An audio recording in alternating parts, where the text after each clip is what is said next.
guys! Mag-refill naman tayo sa ating panindang dishwashing guys. Tingnan mo. Dami namin no. Isang pamilya. Yan. Tulong-tulong nag-refill kami.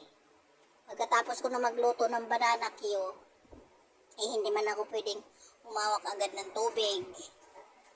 Kaya ayan sila naghahawak. Yung isa, naghugas ng bote. Tapos yung isa, ayan, gahawa kasi ako nagtatakal. Malalaki yung mga lagayan namin. Kasi hindi na ako umorder ng mga bote pa. Sa mahal eh. Nangihingi na lang ako ng bote. Para makatipid guys. Ang hirap eh. Diba? Siyempre, malito lang ang negosyo mo. Kailangan magtitipid ka muna eh.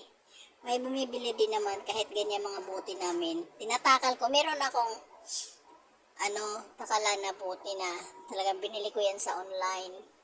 Pero, naubos na eh. Kaya, tinatakal ko na lang doon. Tapos sinasalin ko sa 1.5 na bote.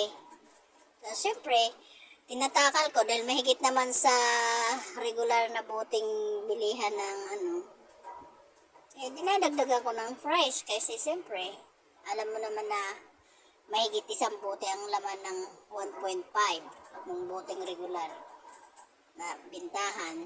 Hindi, dinagdagan ko na lang para kinukwenta ko na lang kung magkano ang aabot.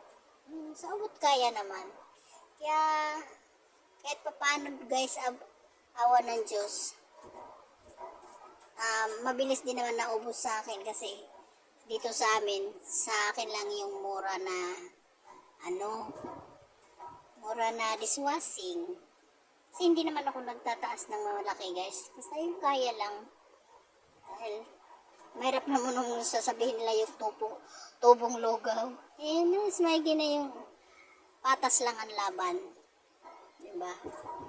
Na hindi ka nang lalamang dahil alam mo naman paano maghirap at paano hukayin makakita lang ng pera sa araw-araw. Kaya ayan, marami akong racket guys dito lang sa bahay. Kaya katapos ko na magluto ng banana Q, ayan na naman ginagawa ko. Medyo pagod nga, pero ganun talaga ang buhay kung gusto mong kumita eh. Alisin mo sa isip mo yung pagod. Kailangan i-enjoy mo lang yung paggagawa mo. Kaya, ayan guys. Thank you guys. Bili na kayo.